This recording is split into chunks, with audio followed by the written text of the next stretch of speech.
1948 rings a bell? Oh yes, of course. It was in the last century. Grandma and Grandpa's generation. Legend has it that there were still dinosaurs hiding in caves up in the mountains. But that is something we're really not sure of at all. Back then, everyone was recovering from the Second World War and its 70 million dead, the most devastating conflict in human history. So in 1948, to make sure such atrocities would not happen again, the search for shared values began. Why? Have people unite around a strong symbol, the Universal Declaration of Human Rights. What is less known is that it was adopted by the UN General Assembly and has become the most translated text on Earth. But what are human rights? The rights you are entitled to simply because you are a human being. In other words, everyone benefits from them from birth, without exception or distinction. The idea behind it is that these rights are like needs. They are absolutely necessary to live well. Without them, it would be the law of the jungle, and you'd risk being beheaded if your government didn't like your Facebook status. In the Declaration's 30 articles, there are the civil and political liberties, such as the right to life, the right to vote, freedom of expression, or the prohibition of slavery and torture. Rights are interdependent, indivisible, and interrelated. This means that if a right is not respected, a series of other rights won't be either. If you are homeless, you live in the streets, so you can't sleep. You get sick, you don't go to school, and won't find a job. Violation of the right to adequate housing triggers the violation of the right to rest, the right to education, the right to work, etc. These are economic, social, and cultural rights. Okay, so a great text was agreed upon, but who does what? Well, on paper, the state's mission is to take the necessary measures for the Declaration to be respected. But in reality, there are some very bad students. The Declaration is not a legislative text, it's an ideal. Its name says it all, it is a declaration. Therefore, it is not valid in a court of law. But most states have integrated human rights in their constitution, and therefore, they must guarantee them. You can defend human rights only if you know them.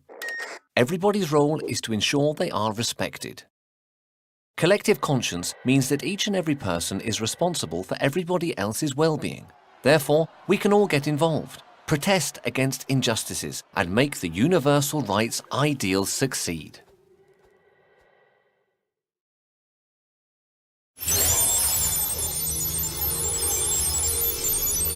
Each person has been brought to this life by their parents believing that they could live a happy, peaceful life, which was the main idea behind the Human Rights Declaration.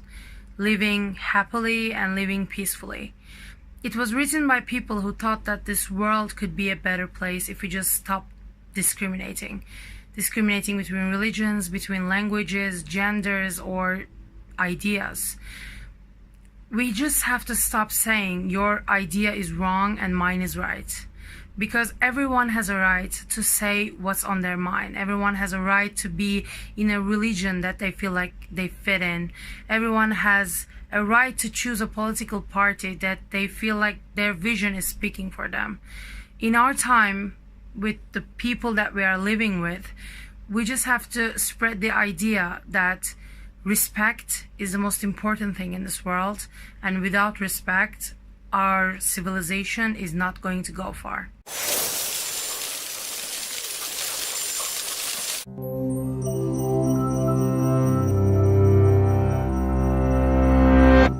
The idea of human rights is that each one of us, no matter who we are or where we are born, is entitled to the same basic rights and freedoms. Human rights are not privileges, and they cannot be granted or revoked. They are inalienable and universal.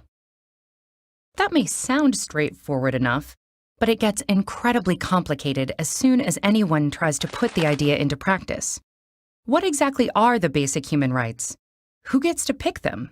Who enforces them, and how? The history behind the concept of human rights is a long one.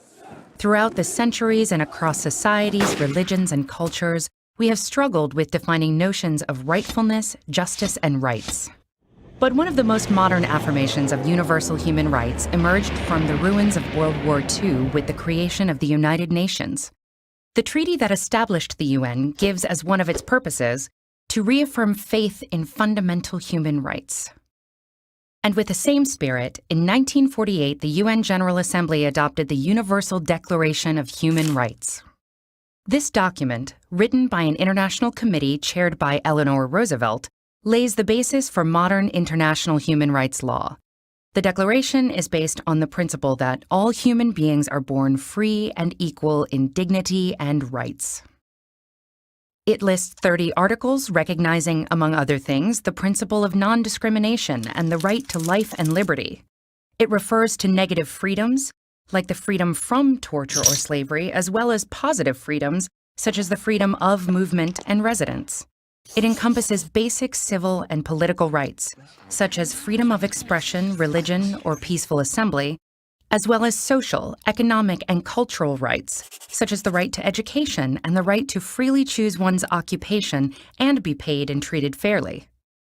The Declaration takes no sides as to which rights are more important, insisting on their universality, indivisibility, and interdependence.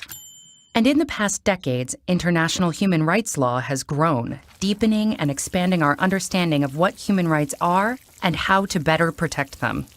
So if these principles are so well developed, then why are human rights abused and ignored time and time again all over the world? The problem, in general, is that it is not at all easy to universally enforce these rights or to punish transgressors. The UDHR itself, despite being highly authoritative and respected, is a declaration, not a hard law. So when individual countries violate it, the mechanisms to address those violations are weak. For example, the main bodies within the UN in charge of protecting human rights mostly monitor and investigate violations, but they cannot force states to, say, change a policy or compensate a victim. That's why some critics say it's naive to consider human rights a given in a world where state interests wield so much power. Critics also question the universality of human rights and emphasize that their development has been heavily guided by a small number of mostly Western nations, to the detriment of inclusiveness. The result? A general bias in favor of civil political liberties over socio-political rights, and of individual over collective or groups' rights. Others defend universal human rights laws and point at the positive role they have on setting international standards and helping activists in their campaigns. They also point out that not all international human rights instruments are powerless. For example, the European Convention on Human Rights establishes a court where the 47 member countries and their citizens can bring cases. The court issues binding decisions that each member state must comply with. Human rights law is constantly evolving, as are our views and definitions of what the basic human rights should be. For example, how basic or important is the right to democracy or to development? And as our lives are increasingly digital, should there be a right to access the internet? A right to digital privacy? What do you think?